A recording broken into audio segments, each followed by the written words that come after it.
नेमकी गरज का वाटली पक्ष स्थापन करण्याची?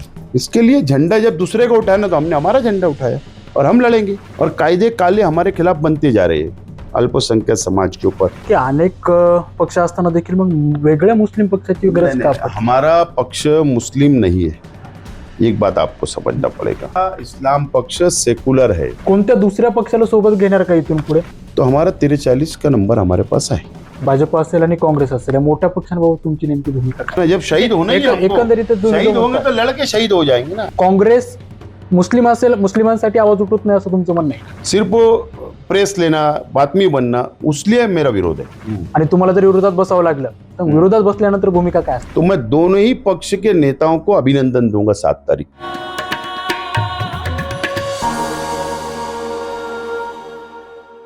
नमस्कार, बखरलयामध्ये आपल्या सर्वांचं सहर्ष स्वागत आहे। राज्यातील 29 महानगरपालिकेच्या महापौर पदासाठी आता सर्वत्र चर्चा चालू आहे। राज्यातील जवळपास 25 ते 26 अशा महानगरपालिका आहेत ज्या ठिकाणी भाजपने एकाती सत्ता मिळवलेली आहे। मात्र महाराष्ट्रातील आता काही महानगरपालिकांमध्ये मोठा सत्ता संघर्ष पाहायला मिळतोय। महापौर पदासाठी मोठी रस्सीखेच देखील पाहायला मिळते। त्यातील सर्वात पहिलं नाव येते आणि सर्वात चर्चा असलेलं शहराचं नाव म्हणजे आता मालेगाव महानगरपालिकेत देखील आता महापौर पदासाठी मोठी रस्सीखेच पाहायला मिळते। या ठिकाणी इस्लाम पक्ष आणि समाजवादी पक्ष या दोन्ही पक्षांनी मिळून जवळपास 41 जागा मिळवल्यात। त्यांना बहुमतासाठी 43 जागांची आवश्यकता असतानाच मात्र आता या ठिकाणी एक अभद्र युती म्हणजेच अपारंपरिक युती पाहायला मिळाली आहे। ती युती म्हणजे काँग्रेस आणि भाजपची। या ठिकाणी काँग्रेसचे 3 तर भाजपचे 2 असे 5 नगरसेवक एकत्र येऊन त्यांनी भारत विकास आघाडीची या ठिकाणी स्थापना केली होती। मात्र काही कारणास्तव आता ते आघाडी फुटलेली असं देखील कळते। मात्र या सर्व गोष्टीमध्ये आता एक महत्वाचा हे समोर येतोय, तो म्हणजे या ठिकाणचा इस्लाम पक्ष, जो की फक्त आतापर्यंत मालेगाव या शहरापुरता स्थित राहिलेला आहे। मात्र आत्ताच निवडणूक झालेल्या महानगरपालिकेत त्या पक्षानं मोठी मुसंडी या ठिकाणी मारलेली आहे। 20 ऑक्टोबर 2024 रोजी या ठिकाणचे माजी आमदार आसिफ शेख आणि त्यांचे वडील जे की माजी आमदार होते रशीद शेख, त्यांनी या पक्षाची स्थापना केली। माझ्यासोबत स्वतः माजी आमदार आसिफ शेख आहेत, त्यांच्याशी आपण चर्चा करणार आहोत। प्रथम तुमचं खूप खूप स्वागत बखरलयामध्ये। काय सांगाल, पक्ष नवीन स्थापन केलाय, सध्या मालेगाव पुरताच आहे, नेमकी गरज का वाटली पक्ष स्थापन करण्याची? मेरे पिताजी और हम सब 40 वर्ष हमारा परिवार, हमारे कार्यकर्ता, प्रमुख पदाधिकारी कांग्रेस पार्टी में। उसके बाद हम रिजाइन करके राजीनामा देकर राष्ट्रवादी कांग्रेस पक्ष में प्रवेश किया था। लेकिन राष्ट्रवादी कांग्रेस पार्टी के अंदर जो फूट हो गई थी, 2 गठ हो गए थे, तो इस कारण से फिर हमने हमारा पक्ष स्थापन किया, हमारा पक्ष बनाया और वो पक्ष के माध्यम से विधानसभा में मैंने इलेक्शन लड़ा, इसी पक्ष के सिंबल पर, इसी नाम पर। और मैं 162 वोट से मैं इलेक्शन हार गया, पराभव स्वीकार। उसी पक्ष को हमने आगे बढ़ाया और अभी महानगर पालिका के अंदर हमने 46 से सीट लाया था, ओनली 46 सीट लाया, और हमारा 35 इस्लाम पार्टी का चुन कर आया। तो ये जो चुन कर आया है, तो ये कोई हवा में नहीं, हमारा जो योगदान ये शहर को है, हमारे कार्यकर्ता का जो संघर्ष है, जो जनता के बीच में हम काम करते हैं, जो गरीबों की हमने समस्याएं छुड़ाते, तो इस कारण से हमारा 35 सीट चुन कर आया है।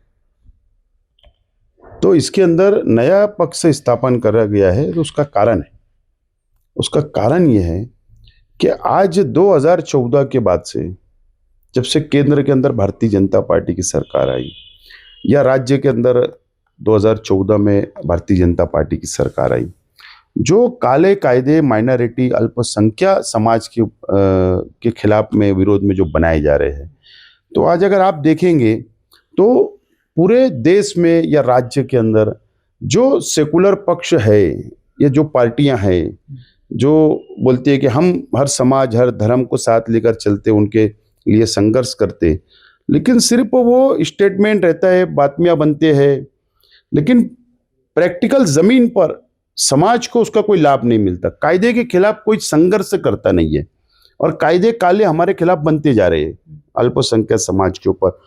तो अगर दूसरी पार्टी का झंडा उठाना है, तो फिर अगर हमने हमारा पक्ष स्थापन किया और अगर हम हमारे समाज की या अल्पसंख्यक या हिंदू मुस्लिम सबके लिए अगर आवाज उठा रहे हैं, हम सबको साथ लेकर चल रहे, तो उसके अंदर आपत्ति है ही नहीं। इसके लिए झंडा जब दूसरे को उठाना तो हमने हमारा झंडा उठाया और हम लढेंगे. पण मग मुळात प्रश्न असा पडतो की अनेक पक्ष असताना देखील मग वेगळ्या मुस्लिम पक्षाची गरज नहीं, का नहीं, पडते? हमारा पक्ष मुस्लिम नहीं है. एक बात आपको समझना पड़ेगा. हमारे पक्ष के अंदर 35 सीट चुनकर आई. आपको पता है 2 मराठा समाज के हिंदू भाई भी हमारे पक्ष से निवड़ के आए, एक हमारा दलित भाई भी निवड़ के आया. तो इसका अर्थ क्या ये मुस्लिम पक्ष है क्या? मालेगांव में बताओ ना, एमआईएम पक्ष के कौन सा एक दलित भाई आया क्या, या एक हिंदू भाई आया क्या? नहीं. जे एकंदरीत असं तुम्हाला म्हणायचं की तो पक्ष आहे, तो पक्ष हा तुमचा इस्लाम पक्ष सेक्युलर आहे, हमारा इस्लाम पक्ष सेकुलर है. प्रत्येक जातीसाठी धर्मासाठी काम करतो. इंडियन सेकुलर हमारा पक्ष का नाम है, ये आपको मैं बता सकता हूँ. Indian largest assembly of Maharashtra, इसका शॉर्ट नाम है. आपको मैं उसका सिंबल देता, आपको उसका रजिस्ट्रेशन का कॉपी देता. तो ये हमारा पक्ष सेकुलर पक्ष है, हमारी विचारधारा सेकुलर है. हम हर धर्म हर जाति के लोगों को साथ लेकर चलने वाला पक्ष है और हमने इसको साबित किया. 3 हिंदू भाइयों को टिकट दिया, तीनों निवड़ के आए. तो इसका अर्थ क्या हुआ? तो हमारा पक्ष सेकुलर है. हाँ, शॉर्ट नाम इस्लाम है. जैसे राष्ट्रवादी कांग्रेस पार्टी का नाम एनसीपी शॉर्ट बोला जाता, या नवनिर्माण सेना का नाम मन से बोला जाता, या भारतीय जनता पार्टी का नाम बीजेपी बोला जाता. तो ये शॉर्ट नाम सब पक्ष का होता है, हमारा भी शॉर्ट नाम है. तर आगामी निवडणुका असतील, जिल्हा परिषदच्या आता चालू आहे सध्या, येणाऱ्या 5 वर्षात विधानसभा असतील, लोकसभा असतील, इतर निवडणुका असतील, त्या निवडणुका संदर्भात इस्लाम पक्षाचा काय अजेंडा असणार आहे? नहीं, हम पहला निवडणूक हमने महानगर पालिका की मालेगांव में लड़ी है और अभी हम विस्तार करने का विचार है. महापौर का निवडणूक खत्म होगा, उसके बाद हमारा संगठन के जो कार्यकर्ता, हमारे पद अधिकारी, हमारे फाउंडर मेंबर, हम बैठे, हमारी कार्यकारिणी बैठेंगी और उसके ऊपर विस्तार करने का 99% हमारा विचार है, लेकिन महापौर निवडणूक के बाद. आता सध्या तुमच्यासोबत सपा आहे, समाजवादी पक्ष, ज्यांच्या 6 जागा आहेत आणि तुमच्या 35 जागा आहेत. मात्र अजूनही तुम्हाला 2 जागा कमी पडतायत मॅजिक फिगरसाठी. कोणत्या दुसऱ्या पक्षाला सोबत घेणार का इथून पुढे? 35 इस्लाम पक्ष के, 5 जगह समाजवादी पार्टी के, जो हमारा अलायंस में था, हमने निवडणूक साथ में लड़ा, और 3 कांग्रेस पार्टी के 3 जगह है, वो तीनों समर्थन हमको दिया है. तो हमारा 43-40 का नंबर हमारे पास है. मतलब अब महापौर तुम्हारा ही होगा, उप महापौर और उप महापौर के बारे में कैसा रहेगा, मतलब क्या? हमारा महापौर इस्लाम पार्टी का नॉमिनेशन हो गया. इस समाजवादी पार्टी से उप महापौर का हमारा नॉमिनेशन हो गया है और कांग्रेस पार्टी को हमने स्टैंडिंग चेयरमैनशिप, ऐसा हमारा एक साधारण शेड्यूल तैयार हुआ है. और इस माध्यम से हम महानगर पालिका पे दावा हमने किया है महापौर उप महापौर का. और निवडणूक 7 तारीख को है. हमारे विरुद्ध में शिवसेना ने उम्मीदवारी अर्ज दाखिल किया है, हमारे डिप्टी मेयर के विरुद्ध में एमआईएम ने दाखिल किया है, शिवसेना ने भी दाखिल किया है. तो सभागृह के अंदर तो इलेक्शन है, इलेक्शन के अंदर सब कुछ पॉसिबल है. एक तरफ सरकार अपनी पूरी यंत्रणा, सरकारी पक्ष पूरी यंत्रणा का इस्तेमाल कर रहा है, ताकत लग रहा है. जैसा महाराष्ट्र विधानसभा के अंदर जो महाराष्ट्र की राजनीति में जैसा तोड़जोड़ होता है, आमदार फूट गए, आमदार फोड़ने का कोशिश की जाती है, किसी के पक्ष को तोड़ने की कोशिश की जा रही है. तो मुझे साधारण ऐसा लग रहा है कि मालेगांव महानगर पालिका का महापौर निवडणूक मुंबई महानगर पालिका से भी ज्यादा मतों की हो गई है, ऐसा मुझे लगता है. लेकिन 7 तारीख को जो भी है पूरे महाराष्ट्र ने देश के सामने आने वाला है. राष्ट्रवादी असेल, भाजप असेल आणि काँग्रेस असेल, या मोठ्या पक्षांबाबत तुमची नेमकी भूमिका काय? नहीं, मैंने कहा ना कि कांग्रेस पक्ष हो या राष्ट्रवादी कांग्रेस पक्ष हो या अदर जो भी पक्ष है, तो कारण क्या है, मैंने कहा कि सेकुलर है, इसमें दो मत नहीं है. लेकिन जो अल्पसंख्यक समाज के ऊपर अत्याचार हो रहा है, दलित समाज के ऊपर जो अत्याचार हो रहा है, तो ये काले कायदे हमारे खिलाफ. और इस माध्यम से हम महानगर पालिका पे दावा हमने किया है महापौर उप महापौर का. और निवडणूक 7 तारीख को है. हमारे विरुद्ध में शिवसेना ने उम्मीदवारी अर्ज दाखिल किया है, हमारे डिप्टी मेयर के विरुद्ध में एमआईएम ने दाखिल किया है, शिवसेना ने भी दाखिल किया है। तो सभागृह के अंदर तो इलेक्शन है, इलेक्शन के अंदर सब कुछ पॉसिबल है। एक तरफ सरकार अपनी पूरी यंत्रणा, सरकारी पक्ष पूरी यंत्रणा का इस्तेमाल कर रहा है, ताकत लग रहा है। जैसा महाराष्ट्र विधानसभा के अंदर जो महाराष्ट्र की राजनीति में जैसा तोड़जोड़ होता है, आमदार फूट गए, आमदार फोड़ने का कोशिश की जाती है, किसी के पक्ष को तोड़ने की कोशिश की जा रही है। तो मुझे साधारण ऐसा लग रहा है कि मालेगांव महानगर पालिका का महापौर निवडणूक मुंबई महानगर पालिका से भी ज्यादा महत्व की हो गई है, ऐसा मुझे लगता है। लेकिन 7 तारीख को जो भी है पूरे महाराष्ट्र नहीं देश के सामने आने वाला है। राष्ट्रवादी असेल, भाजप असेल आणि काँग्रेस असेल, या मोठ्या पक्षांबाबत तुमची नेमकी भूमिका काय?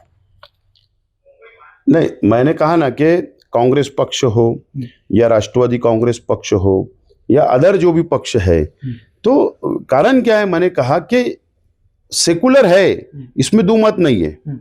लेकिन जो अल्पसंख्यक समाज के ऊपर अत्याचार हो रहा है, दलित समाज के ऊपर जो अत्याचार हो रहा है, तो ये काले कायदे हमारे खिलाफ बनाए जा रहे हैं, तो इनकी भूमिका जो होना चाहिए, तो संघर्ष सरकार विरुद्ध होना चाहिए, चाहे पार्लियामेंट में होना चाहिए, विधानसभा में होना चाहिए, वो नहीं दिख रहा है।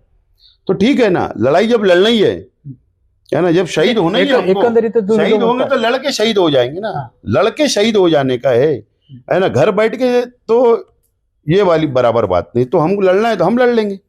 जे एकंदरीतच आता केंद्रात जर आपण बघितलं तर काँग्रेस विरोधात आहे बीजेपीच्या, मग काँग्रेस मुस्लिम असेल, मुस्लिमांसाठी आवाज उठवत नाही असं तुमचं म्हणणं आहे का? नहीं, देखो ऐसा है, मैंने क्या बोला, जो भूमिका उनकी होना चाहिए, जो संघर्ष करना चाहिए, सिर्फ प्रेस लेना, बातमी बनना, उसलिए मेरा विरोध है। जो करते हो लड़ते हैं, मुस्लिम समाज, अल्पसंख्यक समाज या अदर हिंदू भाइयों के लिए वो लड़ते काले कायदे के खिलाफ, उसमें दो मत नहीं है। लेकिन जो एग्रेसिव भूमिका होना चाहिए, जो मानना होना, वो मुझे लगता कहीं ना कहीं कमतर रहता है। इसके लिए अब हमारा एक छोटा पक्ष है, छोटा कार्यकर्ता हूँ, यहाँ से शुरुआत किया हूँ, देखते कहाँ तक जाते। आत्ताच्या महानगरपालिका निवडणुकामध्ये एमआयएम देखील तुमच्या समोर विरोधात होती, मात्र अशी टीका होते की मताचं विभाजन झाले, यावर काय उत्तर द्या? नहीं, विधानसभा में एमआईएम के खिलाफ मैं लड़ा ना। नाही, आत्ताच्या महानगरपालिकामध्ये मत विभाजन का प्रश्न ही नहीं है ना। 84 नगर सेवक है यहाँ पर, 61 नगर सेवक मुस्लिम समाज से, यहाँ 61 नगर सेवक और 23 नगर सेवक जो है, 2 भाजपा के और 3 मेरे पक्ष के और 18 शिवसेना के। तो विभाजन का प्रश्न ही नहीं है। मेरा संघर्ष एमआईएम से है 2014 पास से, 14, 19, 24 और अभी महापालिका में।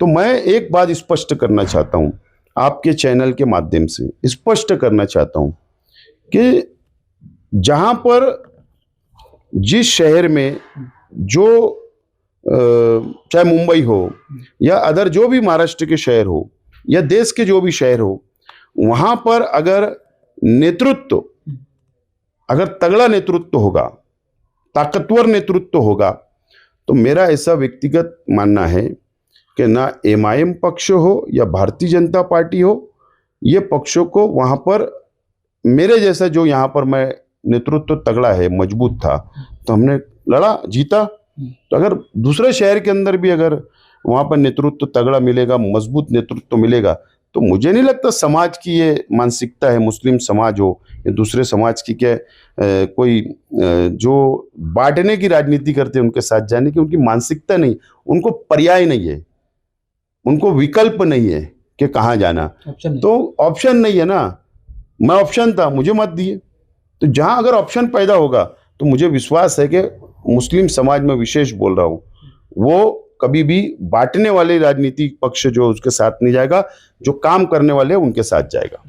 आता तुम्ही एक मुद्दा उपस्थित केला, त्यामुळे प्रश्न विचारतो की तुम्ही म्हणालात की माझी लढाई ही एमआयएम विरोधात आहे। एमआयएम आणि इस्लाम पक्ष या दोन पक्षांमध्ये असा नेमका फरक काय की जो तुम्हाला वाटतो की आमच्या बाजूनी हा फरक आहे आणि त्यांच्या बाजूनी तो फरक आहे? नहीं, विषय ऐसा है, एकदम स्पष्ट बोलना, तुम गांव की जनता में जाके यहाँ पे सर्वे करो, आप बाहर से आए पुणे से, आपका मैं आभार व्यक्त करता हूँ, जरूर आप ग्राउंड रिपोर्ट लो।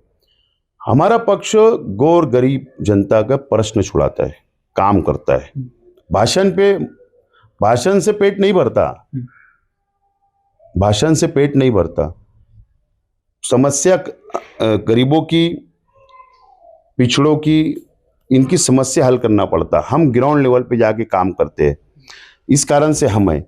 और एमआईएम पक्ष और हमारे पक्षों में फर्क ये है कि वो सिर्फ निवडणूक के टाइम सामने आते हैं, स्टेज लगाते हैं, एग्रेसिव भाषण करना और मत लेके चले जाना, फिर 5 साल बाद आना। हमारा ऐसा नहीं है। हमारे पक्ष का ऐसा रहेगा, अगर हमारा विस्तार भी होता है महाराष्ट्र में, तो हम विषय क्या है जनता के, उनके प्रश्न क्या है, उनको क्या तकलीफ है, उनकी क्या समस्या है, हम वो विजन लेकर, वो लक्ष्य लेकर उनके बीच में जाने वाले, ये फरक होगा।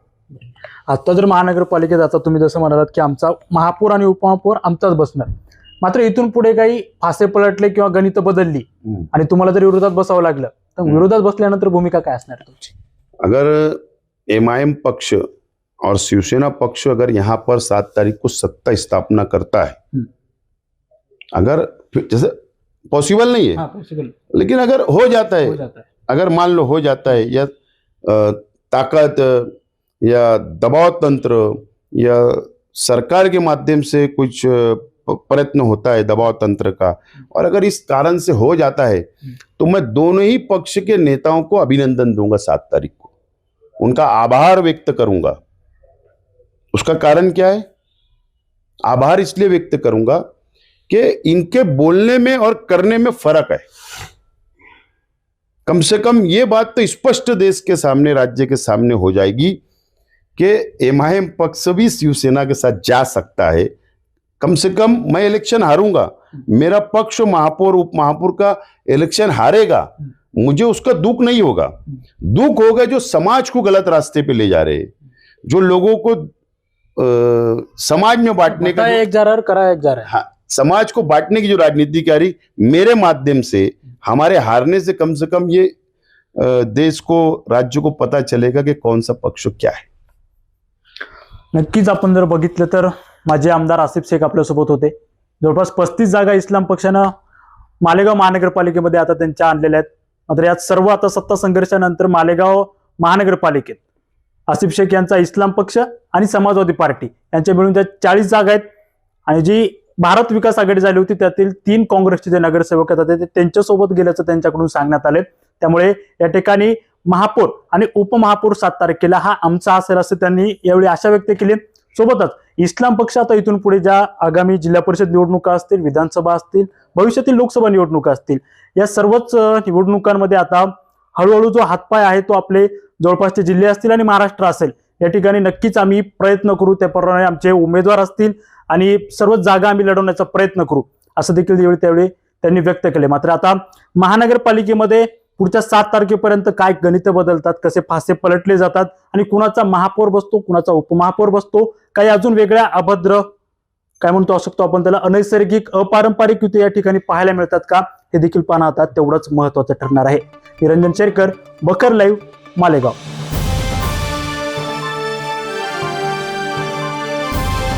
समाजकारण, प्रशासन आणि राजकारणातल्या अचूक विश्लेषणासाठी बखर लाईव्हच्या सोशल मीडिया प्लॅटफॉर्म्सना लाईक, फॉलो आणि सबस्क्राईब करा।